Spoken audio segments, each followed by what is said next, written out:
की है। उनसे बड़ा गुंडा कौन हो सकता है? आप अगर गुंडे की तस्वीर देखोगे तो उनकी भी लगा दो एक तस्वीर। 2016 में आपने अंसारी बंधुओं का विरोध किया था अपने पिताजी के सामने पार्टी में लेने को लेकर। अखिलेश जी, मुख्तार अंसारी की बहू निकहत से मुलाकात हुई और लोगों ने माफिया और तमाम तरह की चीजों से कहा, इस पे आपका क्या कहना है सर? अरे क्यों सवाल का जवाब बदल रहे हो? फौज की तो 4 साल की, इनकी 3 साल की होगी। जिसपे हम सब यही कहते हैं कि डेमोक्रेसी में न्याय मांगना, न्याय दिलाना इस सरकार की जिम्मेदारी है कि न्याय मिले लोगों को। कम से कम सरकार के प्रति भावना बढ़े, भरोसा बढ़े। और सोचिए आप, इंस्टीट्यूशंस खत्म हो रही हैं, हम किस पे भरोसा करें? हम पुलिस से शिकायत करें, पुलिस न्याय नहीं दे रही है। हम किसी अधिकारी से बात करें, अधिकारी न्याय जनता को नहीं दे रहा। तो इंस्टीट्यूशंस को ख़त्म किया, ये आरोप कोई हम लोग नहीं लगा रहे हैं। क्या आपने नहीं पढ़ा कि गवर्नर रहे जम्मू कश्मीर के, उन्होंने कहा ये आखिरी चुनाव डेमोक्रेसी का, अपने वोट से बचा लो।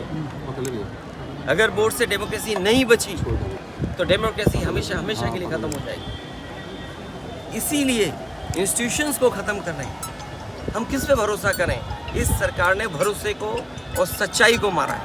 सर, मुख्तार अंसारी की जिस तरह से मौत हुई और परिवार ने और खुद मुख्तार अंसारी ने आरोप लगाया, क्या सीबीआई जांच की मांग करेंगे? मैंने अपने स्टेटमेंट में ये कहा, सुप्रीम कोर्ट के सिटिंग जज की निगरानी में, कोर्ट के सिटिंग जज की निगरानी में अगर जांच होती है तो न्याय मिलेगा। और जो न्यायिक जांच होगी मुझे सरकार पे भरोसा नहीं है कि सरकार न्याय दिला पाएगी या सच्चाई सामने आएगी। लोग जानते हैं कि सच्चाई क्या है। बांदा की जेल, और जेल में पहले भी कहा गया, जो व्यक्ति वर्षों से जेल में था, आखिरकार उसे क्यों लगा कि मेरी जान को खतरा है? सरकार क्या दिखाना चाहती है? तो कम से कम सरकार को न्याय दिलाना चाहिए और देश की जनता सच जाने, कम से कम उस दिशा में सरकार को काम करना चाहिए। अखिलेश जी, 2016 में आपने अंसारी बंधुओं का विरोध किया था अपने पिताजी के सामने पार्टी में लेने को लेकर। राजनीति हमेशा वर्तमान परिस्थितियों पे होती है। सर, अजय तो मिलो पॉलिटिकल सवाल, आपके ऊपर आरोप लग रहे हैं कि 9 टिकट बदले गए और अभी भी बहुत सारे लोग जो है वो। अच्छा, हमारे टिकट बदले गए? मैं आपसे पूछता हूँ, क्या कैसरगंज लोकसभा का प्रत्याशी कौन होगा? क्या बीजेपी बताएगी?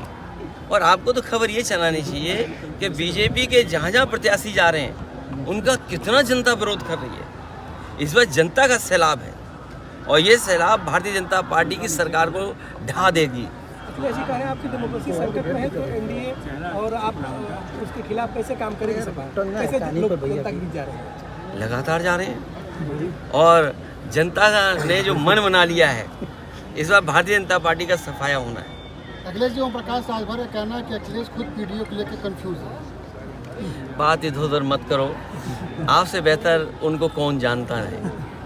आप बहुत करीब के हैं, बहुत करीबी बातें जानते होंगे आप।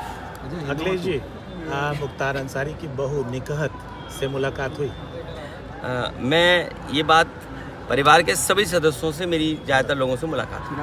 अफशान अंसारी फरार चल रही है, उनके लिए कुछ कहेंगे? वो नहीं मैं केवल आपके माध्यम से यही कह सकता हूँ कि वो फैसले हों जिससे डेमोक्रेसी पर और न्याय देने वाली इंस्टीट्यूशन पर भरोसा हो। मैं प्रेस का धन्यवाद देता हूँ। चाहती है सर, डेफिनेटली ये वेल प्रतिष्ठित परिवार है। इस प्रतिष्ठित परिवार के तहत हमारा ये कहना है सर कि अभी बहुत सारे लोगों ने, यहाँ तक कि उत्तर प्रदेश प्रशासन और भारत प्रशासन ने यह कहा कि मैंने 5 बार विधायक रह चुके हमारे माननीय मुख्तार अंसारी जी, और लोगों ने माफिया और तमाम तरह की चीज़ों से कहा, इस पे आपका क्या कहना है सर? कभी कभी दूर बैठे लोग छवि नहीं पहचान पाते हैं, जब ज़मीन पर पहुँचते तो छवि जानी जाती है। जो छवि दिखाई गई है वो छवि नहीं थी। परिवार के कितने सदस्य रहे हैं, जैसा मैंने कहा कि आपने मुख्तार अंसारी नाम लिया, उनके दादा, उनके नाना का योगदान क्या देश की आज़ादी में नहीं रहा? किन परिस्थितियों में, किन वजह से चीज़ें बदली, लेकिन समाज और परिवार, और खासकर ये परिवार आज भी गरीबों के दुख दर्द में शामिल है। क्या हमने आपने नहीं देखा कि जन सैलाब यहाँ पर आ गया? वो लोग जिन्होंने यहाँ पर परिवार के साथ खड़े होकर के ये बताया कि वे परिवार के साथ हैं। क्या प्रशासन नहीं भेदभाव कर रहा था? क्या सरकार भेदभाव नहीं कर रही थी? आप हम जितने लोग हैं, क्या हम ये स्वीकार कर लेंगे कि नेचुरल डेथ थी? क्या आम जनमानस में ये भावना नहीं है कि कुछ सरकार छिपा रही है? और रशिया में क्या एक लीडर ऑपोजिशन को जहर देके नहीं मारा गया? रशिया में नहीं मारा गया क्या? कितने लोगों की जान चली गई? रशिया में अभी लीडर ऑपोजिशन को इसी तरह जेल में रख करके, और जेल में नहीं जहर दे दिया गया। आप सोचो, भारत सरकार पे आरोप है लगा कि आप हमारे देश में हत्या करा रहे हो। क्या कनाडा के प्राइम मिनिस्टर ने भारत पर आरोप नहीं लगाया? क्या अमेरिका में आपने जिसको सुपारी दी थी वो नहीं पकड़ा गया? एक अधिकारी और एक व्यापारी मिलकर के एक हत्या कराना चाहते थे अमेरिका में, वो व्यापारी क्या जेल में नहीं है? सोचो आप, क्या कल्पना करोगे आप? भारतीय जनता पार्टी जो कहती है हम विश्व गुरु बनने जा रहे हैं, हम विकसित भारत बनेंगे, क्या विकसित भारत की यही डेफिनेशन होगी कि हम दूसरे देश में जाकर के हत्या करा देंगे? क्या भारत पे हत्या का आरोप नहीं है? एक व्यापारी, उसने $1,00,000 देने की बात की और हत्या कराने की प्रयास किया, दूसरे देश में पकड़ा गया, जेल में है। भारत सरकार का अधिकारी शामिल था। क्या कनाडा के प्राइम मिनिस्टर ने भारत सरकार पे आरोप नहीं लगाया? क्या रूस जैसा पड़ोसी देश में क्या एक लीडर ऑपोजिशन की नहीं जेल में हत्या हो गई? इन बातों को सब जानते हैं आप। तो क्या हम जो विपक्ष के लोग हैं शक कर रहे हैं सरकार पे, तो क्या गलत कर रहे हैं हम लोग? मुख्तार अंसारी साहब की शख्सियत को किस तरीके से आप देखते हैं? जनता में रहे, जनता की सेवा की, उसी का परिणाम ये था कि इतनी बार वो विधायक चुने गए। जो व्यक्ति इतने वर्षों जेल रहा हो, उसके बाद भी जनता जिता रही हो, तो इसका मतलब परिवार और उस व्यक्ति ने जनता के बीच में रह करके उसका दुख दर्द बांटा है। और मैं समझता हूँ पत्रकार साथी जो सवाल पूछ रहे हैं, वो सोशल मीडिया का ज़माना है, आज वो तमाम स्टोरीज़ वहाँ पर हैं कि किस तरीके से परिवार ने लोगों के बीच काम किया, उनके दुख दर्द में शामिल रहे हैं। लोकतंत्र में जो जनता का दुख दर्द नहीं बांटता, दुख दर्द में नहीं खड़ा होता, उसके साथ जनता भी नहीं खड़ी होती है। और वो जिस दिन खबर सुनी लोगों ने, और आज तक जिस तरीके से परिवार से लोग जुड़ रहे हैं, ये बताता है कि परिवार के लोग जनता के बीच में रह करके उनके दुख दर्द को समझते हैं। केशव प्रसाद मौर्य का भी एक बयान है आज सुबह आया कि समाजवादी पार्टी हमेशा गुंडे माफियाओं के साथ देती है। उनसे बड़ा गुंडा कौन हो सकता है?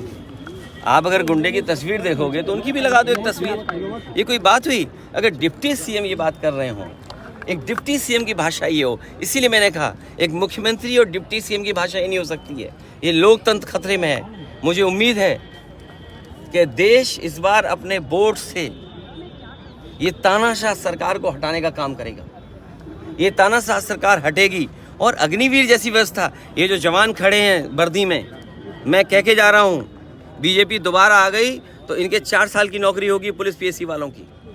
अभी तो फौज की नौकरी की है ना 4 साल की। आप देखिएगा ये जो वर्दी पहने घूम रहे हैं सिपाही, जो कभी कभी डंडा दिखाते हैं, सरकार के सहारे पे चलाते हैं, इनसे पूछिए दिल से कि अगर 4 साल की नौकरी हो गई इनकी तो क्या होगा इनका? तो अभी तो फौज हुई, अगला नंबर इनका है। घोसी और गाजीपुर से क्या? अरे क्यों सवाल का जवाब बदल रहे हो? जब मैंने ये कहा कि ये सब बातें छिपाने के लिए हैं, कह रहे डिप्टी सीएम ये कह रहे हैं, अरे डिप्टी सीएम ये करने जा रहे हैं, ये खाकी वर्दी वालों की नौकरी 4 साल की हो जाएगी। चलो फौज की तो 4 साल की, इनकी 3 साल की होगी, और इन्हें रिटायर कर दिया जाएगा, ऐसे ही भगा दिया जाएगा, बोला जाइए घर बैठिए जाकर। इन सवालों के जवाब हैं आपके पास?